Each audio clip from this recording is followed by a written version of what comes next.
Current బిల్లులు కట్టొద్దు, సోనియమ్మే అందరి bill కడుతుంది. ఇది మనం చెప్పేటువంటి ముచ్చట కాదు. వీళ్ళ మంత్రులు, ఇప్పుడున్నటువంటి మంత్రులు, నాడు కాంగ్రెస్ పార్టీ నాయకులుగా, ఇప్పుడున్నటువంటి ముఖ్యమంత్రి, నాడు పిసిసి అధ్యక్షుడిగా చెప్పినటువంటి మాటలు ఇవి.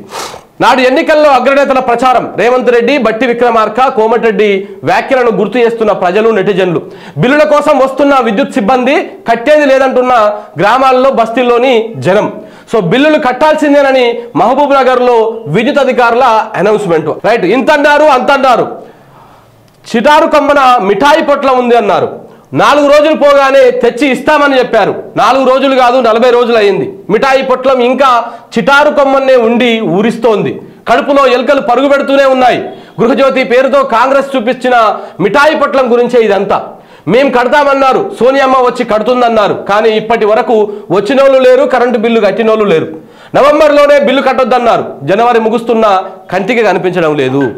ఏం జరిగిందా? ఏమన్నారా వీళ్ళు? ఒక్కొక్కరు ఒక్కొక్క మాట. ఏమోచవారు ఏమో మాటలు మాట్లాడారో మీరు ఇక్కడ చూడవచ్చు. మా అక్కలు పెద్దవాళ్ళందరికీ నేను చెప్తున్నా, వచ్చే నెల కరెంటు బిల్లు కట్టాల్సిన పని లేదు. మీ కరెంటు బిల్లు కాంగ్రెస్ పార్టీ కడుతుంది. 100 రూపాయలు కూడా మీరు కరెంటుకి కట్టాల్సిన పని లేదు. టీవీ పెట్టుకోవచ్చు, ఫ్యాన్ వేసుకోవచ్చు, బాజాప్తా కరెంటు బిల్లు లేకుండా గృహలక్ష్మి పథకం కింద కరెంటు బిల్లు వస్తుంది అని చెప్పేసి 13వ తారీఖు 11వ నెల అంటే నవంబర్లో 2023 పోయిన సంవత్సరం నాడు ఎన్నికల ప్రచారంలో నాటి పిసిసి అధ్యక్షుని హోదాలో రేవంత్ రెడ్డి మాట్లాడేటువంటి మాట ఇది.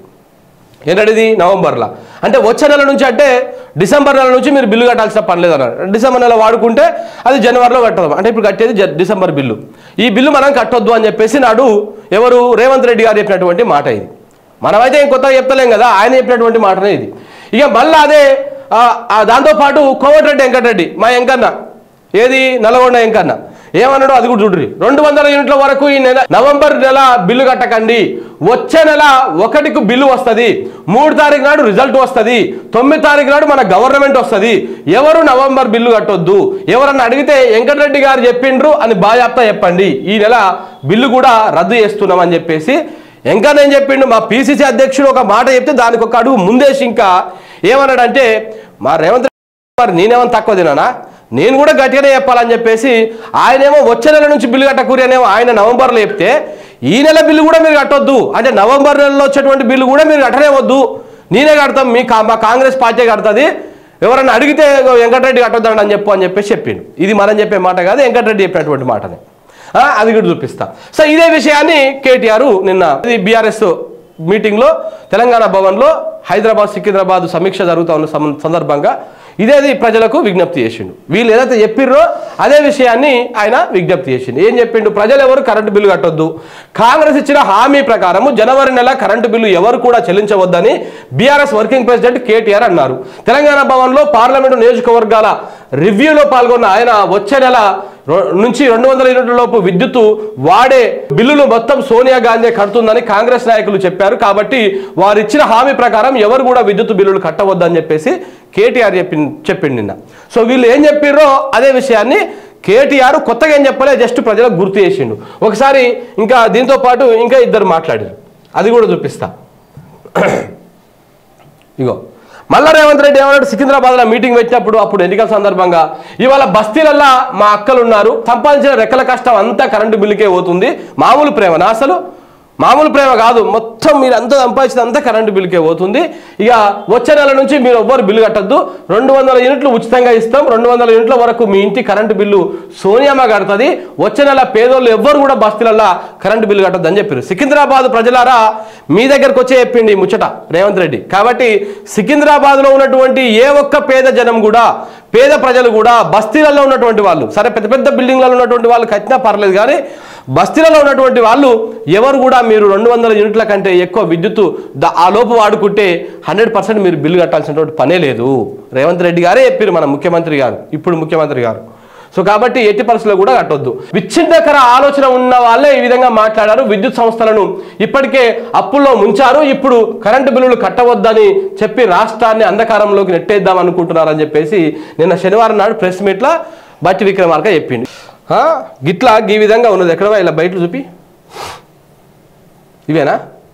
అందుకే ఇవాళ పేదోళ్ళ గురించి ఆలోచన చేసినాం, పేదోళ్ళని ఆదుకోవాలని నిర్ణయించుకున్నాం. అందుకే ప్రతి పేదవాడి ఇంటికి ప్రతి నెల 200 యూనిట్లు ఉచితంగా కరెంటు మీకు ఇచ్చేటట్టు వచ్చే నెల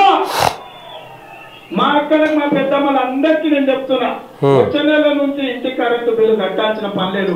మీ కరెంటు బిల్లు కాంగ్రెస్ పార్టీ కట్టాలి. ₹1 కూడా కరెంటు వచ్చి మీకు గానం కట్టాల్సిన పనే లేదు.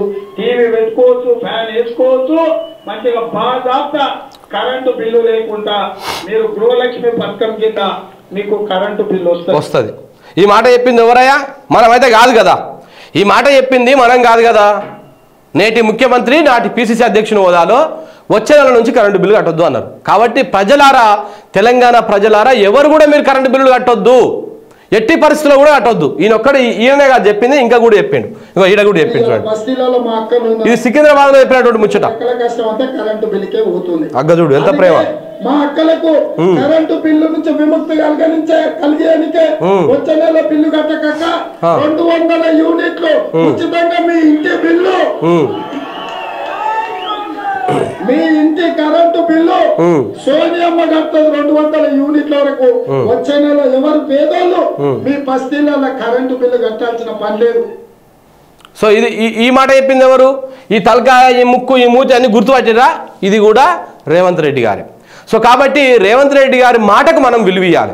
ఎట్టి పరిస్థితుల్లో కూడా ముఖ్యమంత్రి గారి మాటను మనం తీసేయకూడదు. కాబట్టి ఏం చేయాలి? వెంటనే మనం ఎవరం కూడా కరెంటు బిల్లు కట్టొద్దు. కరెంటు బిల్లు కడితే ముఖ్యమంత్రి గారి మాట తీసేసినట్టు. మనం అంత పెద్ద మనిషి ఆ మాట చెప్పినప్పుడు మనం ఎట్టి పరిస్థితుల్లో కూడా కట్టకూడదు. ఈయన చెప్తే ఇక మనం ఇంకన్నా నేనేమో తక్కువ తినడా? ఇగో 200 యూనిట్ల వరకు ఈ నెల కూడా నవంబర్ నెల ఇల్లు కట్టకండి.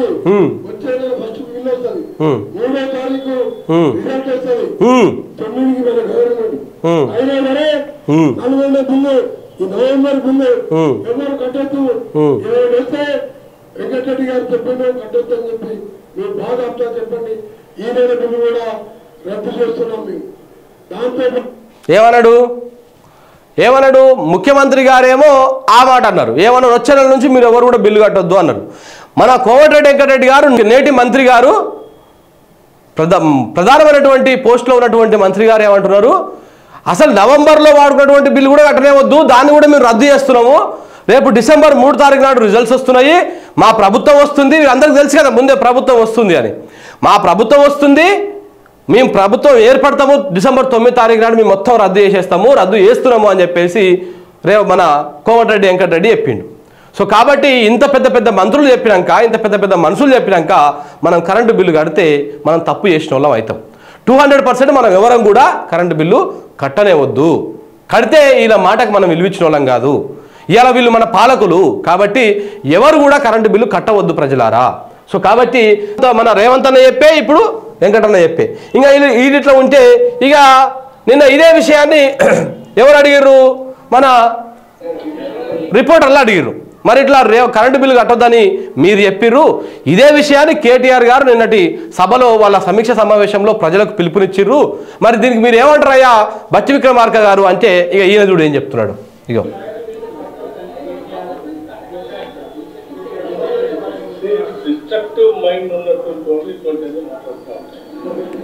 అంటే ఇప్పుడు మీరు చెప్తున్నటువంటి డిస్ట్రక్టివ్ మైండ్ ఎవరికి ఉన్నది? బట్టి గారు, మీ ముఖ్యమంత్రి రేవంత్ రెడ్డి గారికి ఉందా? మీరు చెప్పినటువంటి విచ్ఛిన్నకరమైనటువంటి ఒక విధ్వంసకరమైనటువంటి మైండ్ సెట్ ఎవరికి ఉన్నది? మీ ముఖ్యమంత్రి రేవంత్ రెడ్డి గారికి ఉన్నదా? లేకపోతే మీ మంత్రి, మీ సహచర మంత్రి అయినటువంటి కోమటిరెడ్డి వెంకటరెడ్డి గారికి ఉన్నదా? మీరు చెప్తున్నటువంటి డిస్ట్రిక్టెడ్ ఆ మైండ్ సెట్ ఉన్నటువంటి వాళ్ళు ఎవరు? వాళ్ళు ఇప్పుడు కొత్తగా అయితే వీళ్ళు చెప్పింది ఏం లేదు కదా, ప్రజలకు కూడా తెలుసు కదా ఈ విషయము. మేము కరెంటు బిల్లు మాఫీ చేస్తాము, కరెంటు బిల్లు కట్టనే వద్దని చెప్పేసి ప్రజల దగ్గరికి మీరు పోయి ఓట్లు అడుక్కున్నారు కదా, గా మాటలు నమ్మే కదా ప్రజలు మీకు పట్టం కట్టింది. మరి ఎందుకు ఇప్పుడు మళ్ళీ డిస్ట్రక్టివ్ మైండ్ అని ఇంకేదో అంటే చెప్తున్నారు మీరు? ఇక చూడు,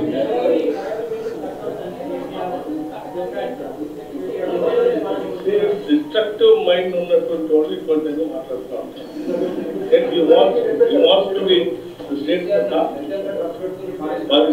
రాష్ట్రాన్ని పాలించిన మొత్తం కరెంటు పవర్ డిపార్ట్మెంట్ మొత్తాన్ని మరి మీకు ఆ సోయి లేదా? ఆ రోజు మాట్లాడేటప్పుడు మరి మొత్తం విద్యుత్ సంస్థలన్నీ అప్పుల్లో కూరుకుపోయినాయి అని చెప్పేసి ఇవాళ పత్తిత్తు ప్రతిభత శుద్ధులు చెప్తా ఉన్నారు మీరు అందరూ వచ్చి, కాంగ్రెస్ పార్టీ వాళ్ళు, మంత్రులు, మన బట్టి గారు కూడా. ఇవాళ ఈ ముచ్చట్లు శుద్ధులు చెప్పే బదులు మరి ఆ రోజు మీకు ఆ సోయి లేదా? మేము రాగానే అన్ని మాఫీ చేస్తాం, అన్ని ఫ్రీగా ఇస్తాం, బెల్లం పుట్టాల లెక్క పంచి పెడతాం, ప్రతి మహిళకు 2500 రూపాయలు ఇస్తాం, అందరికీ 4000 రూపాయల పెన్షన్లు చేస్తాం, ఇవన్నీ చెప్పినప్పుడు మరి ఆయన మీకు సోది లేదా? ఆయన మీ మైండ్ ఇది ఒక విధ్వంసకరమైనటువంటి పరిస్థితులకు పోయేటువంటి అవకాశం ఉంటుంది, కాబట్టి మనం ఈ మాట చెప్పకూడదని చెప్పేసి మీకు ఆయన ఆ సోయి లేదా? ఇవాళ మీరు చెప్పినటువంటి హామీలను మీరేమైతే చెప్పిర్రో అదే హామీలను మీకు గుర్తు చేస్తూ ఉంటే కింద మంట పెట్టాడు అనిపిస్తుంది. అది మీకు కింద మంట పెట్టాడు అనిపిస్తుంది. అదండి బట్టి గారు చెప్తాందుకు కొంచెం సోయి ఉండాలి, సిగ్గు అనిపించాలి. అరే మరి మనమే చెప్పినాం కదా ఈ ముచ్చట, మళ్ళీ మనం ఇట్లా మాట్లాడితే రేపన్నాడు ప్రజలు తుప్ప ఉంచుతారు అని చెప్పేసి మనకు ఆ సోయి ఉండాలి కదా. అది ఉండకుండా మాట్లాడితే ఎట్లా? ఆగం చేసిపోయిర్రు, ఇది చేసిపోయిర్రు, ఇంకెన్ని రోజులు చెప్తారు ఈ ముచ్చట్లా? ఇంకెన్ని రోజులు చెప్తారండి ఇవే ముచ్చట్లు? ఎన్ని రోజులు చెప్తారు? ఇంకా ఆల్రెడీ నీ పేపర్లు అవే చెప్తా ఉండే, నీ యూట్యూబ్ గొట్టాలు అవే చెప్తా ఉండే, నీ పత్రికలు అవే చెప్తా ఉండే, నీ ఛానళ్ళు అవే చెప్తా ఉండే. కాంగ్రెస్ పార్టీ చెప్పు చేతుల్లో పెట్టుకున్న అన్ని ఛానళ్లను వ్యవస్థలు మొత్తాన్ని ఎవడైనా మాట్లాడుతూ ఉంటే నిన్న వెళ్ళి మా నెక్కొండ రిపోర్టర్కి ఫోన్ చేసి ఒక ఆయన కాంగ్రెస్ ఆయన బెదిరిస్తూ ఉన్నాడంట, మాట్లాడుతూ ఉన్నాడంట. నెల రోజులు కాలే, 20 రోజులు కాలే, 60 రోజులు కాలే, అప్పుడేం మాట్లాడుతారు మీరు అని చెప్పేసి. ఎవడు చెప్పమని చెప్పి రాగానే మేము రద్దు చేయమని ప్రజలు అడిగినారు. మీ 9 తారీఖు రాగానే సంతకాలు పెడతాం, 2 లక్షలు రుణమాఫీ తెచ్చుకోర్రి, 9 తారీఖు రాగానే అన్ని రద్దు చేస్తాం, ఫ్రీగా ఇస్తాం. ఎవడు అని అడిగిండా కాంగ్రెస్ పార్టీని? పిసిసి అధ్యక్షుడు రేవంత్ రెడ్డిని ఎవడన్నా అడిగిండా తెలంగాణ ప్రజలు? అయ్యా మీరు రాగానే 9 తారీఖు నాడే అందరు రుణాలు మాఫీ చేయాలి, మీరు రాగానే అందరికీ 15,000 రూపాయల రైతు భరోసా ఇవ్వాలి అని చెప్పేసి ఎవరైనా అడిగిర్రా? ఎవడు చెప్పమన్నాడు? ఎవరిని ప్రజల్ని ఎందుకు మోసం చేయమని చెప్పారు? సో కాబట్టి ఈ విధంగా ఈయన చేసినటువంటి విషయాన్ని గుర్తు చేస్తూ ఉంటే, వాళ్ళు ఇచ్చినటువంటి హామీని గుర్తు చేస్తూ ఉంటే ఈ విధంగా మళ్ళా బుల్డోజ్ చేసేటువంటి ప్రయత్నం. మళ్ళీ అడిగినటువంటి ఈ క్వశ్చన్ అడుగుతున్నటువంటి జర్నలిస్ట్ మిత్రులు కూడా కేటీఆర్ అన్నాడు అని చెప్తున్నారు, కానీ మీరే అన్నదాన్ని కేటీఆర్ గుర్తు చేసిన చెప్పట్లే. అక్కడ కూడా చాలా ఉంటుంది కథ. సో కాబట్టి వీళ్ళు చెప్పినటువంటి విషయాన్ని కేటీఆర్ ఆడ గుర్తు చేసిండు. ఆ విషయాన్ని అనేసరికి నాకు కిందంగా మంట వేయట ఇదనమాట. మొత్తం కాలిపోతా ఉంది, తగలబడిపోతా ఉంది కిందంగా. సో కాబట్టి ఇట్లా ఉందన్నమాట. ఊకోండి సార్, ఇక అప్పుల గురించి మాట్లాడితే ఇక ఏమంటారు చెప్పుని. మీరు వచ్చి రాగానే ఇప్పటికే 14,000 కోట్ల అప్పు చేసిరు. మీరు రాగానే ఈ నెల రోజులనే ఇక మళ్ళీ మీరు పత్తితో ముచ్చట్లు చెప్తే ఎట్లయితే చెప్పురి. అప్పుల గురించి మాట్లాడుతూ మళ్ళీ అప్పు తేయకూడదు కదా రాష్ట్రానికి. మళ్ళీ మీరు ఎందుకు అప్పులు తెస్తున్నారు? దేనికోసం తెస్తున్నారు? అంటే మీరు చెప్పేది మీరే, దొంగ అని మొత్తుకునేది మీరే, దొంగతనం చేసేది మీరే. ఆయన చేసినానే కదా, ఆయన అప్పులు చేసినానో లేకపోతే ఇంకేదో చేసినానో ప్రజలు దింపేసినానో అనుకుందాం. మరి మీరు చేసేది ఏంటి? మీరు కదే చేస్తున్నారు కదా, దేనికోసం చేస్తున్నారు ఇది? మరి ఇది మరి బేకార్ ముచ్చట్లు కదా మీరు చెప్పేటిది. ఇక నమ్ముతున్నారు కదా ప్రజలు, ఏది పడితే అది మాట్లాడతాం, ఎట్లా పడితే అట్లా మాట్లాడతాం అంటే కుదరదండి. సమాజం తెరుగుకు వచ్చింది. అసెంబ్లీ ఎన్నికల నాటికి, రేపటి పార్లమెంట్ ఎన్నికల నాటికి చాలా తేడా వస్తుంది. 200% వస్తుంది. ప్రజలు తెలుసుకుంటున్నారు. మళ్ళీ ఆలోచన చేస్తున్నారు, ఏందిరా మళ్ళీ మనం సమైక్య రాష్ట్రంలో ఎంత ఇబ్బంది పడ్డామో, మళ్ళీ కరెంటు కోసము దీనికోసం అట్లా ఇబ్బందులు పడుతున్నామని. ఇక ఇది ఇట్లా ఉంటే ఒక వీడియో చూపిస్తాం మీకు మిత్రులారా, ఇది చూడాలి మీరు. ఈయనకు ఇక చూడండి, జనగామ జిల్లా రఘునాథపల్లి మండలము ఎల్లారెడ్డిగూడెంలో పరిస్థితి ఇట్లా. పొద్దుగాల బావుల దగ్గరికి ఇదే పరిస్థితి. ఇంటికాడ వచ్చినాక బుకెట్ బువ్వ తిందాం అనుకుంటే ఇదే పరిస్థితి అంట. కరెంటు లేక దాదాపు 2-3 గంటలు పవర్ కట్స్. ఇది చేత కాదు మనకు, కానీ ఇంకా ఏమనంటే కానీ బుల్డోజ్ చేసుకుంటూ పోవాలి. చూడండి ఊర్లలో పరిస్థితి చూడు, కరెంటు పోయి 2 గంటలు అవుతుంది. తెలంగాణ అభివృద్ధి అంటే ఇదేనా? ఇందిరమ్మ రాజ్యం అంటే ఇదేనా? అట్లా ఇందిరమ్మ రాజ్యం అంటే ఇట్లా చీకట్లమయం అనమాట. మనం అంటే అందరం ఏమనుకున్నాం, ఇందిరమ్మ రాజ్యం అంటే నియమం అందరికి మంచి జరుగుతుంది కావచ్చు అనుకున్నాం, కానీ ఇప్పుడు అర్థమైంది ఏంటంటే ఇందిరమ్మ రాజ్యం అంటే చీకట్లమయం. ఇందిరమ్మ రాజ్యం అంటే కరెంట్ ఉండకపోవడం ఇందిరమ్మ రాజ్యం.